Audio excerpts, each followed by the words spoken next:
Pemirsa, saat memperingati hari ulang tahun ke-100, Dinas Pemadam Kebakaran dan Penyelamatan Kota Banda Aceh menggelar berbagai kegiatan seperti pembacaan puisi yang berjudul Guratan Hati Istri Petugas Pemadam Kebakaran, juga penyerahan santunan kepada puluhan anak yatim dan yel-yel Dinas Pemadam Kebakaran untuk menyemangati gerak langkah petugas dalam menjalani tugas mereka.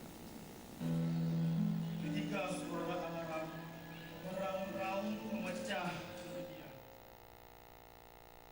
Pembacaan puisi yang berjudul Guratan Hati Istri Petugas Pemadam Kebakaran begitu menyentuh hati hadirin yang hadir pada acara resepsi hari ulang tahun Dinas Pemadam Kebakaran yang ke-100 di halaman kantor setempat.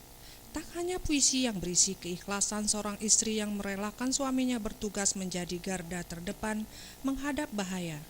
Namun rangkaian acara lainnya, yaitu memberikan santunan kepada puluhan anak yatim yang diberikan ketua dan wakil ketua tim penggerak PKK Kota Banda Aceh. Kemudian Wali Kota Banda Aceh Aminullah Usman memberikan penghargaan dan bingkisan kepada beberapa petugas pemadam kebakaran yang akan purna bakti, yang salah satunya telah bertugas selama 34 tahun sebagai petugas pemadam kebakaran. Lalu penandatanganan kerjasama atau MOU antara pemerintah Kota Banda Aceh melalui Dinas Pemadam Kebakaran dengan sejumlah pihak seperti rumah sakit, perbankan, perusahaan negara yang ada di Kota Banda Aceh. Juga penyerahan tabung pemadam kebakaran kepada sejumlah masjid yang ada di Kota Gemilang ini. Ya, memang acara hari ini kita desain, ini sesuatu yang bermanfaat untuk masyarakat.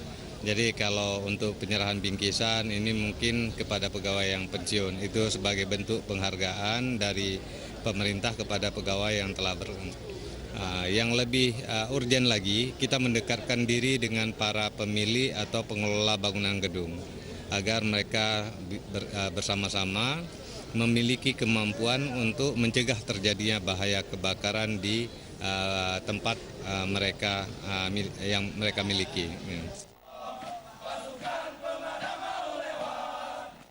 Terakhir, kegiatan yang cukup semarak dan membangkitkan semangat petugas adalah yel-yel yang dilakukan puluhan petugas pemadam kebakaran Kota Banda Aceh, di mana saat atraksi yel-yel digelar, Wali Kota Banda Aceh dan Kadis Damkar ikut nimbrung ke tengah puluhan petugas damkar tersebut.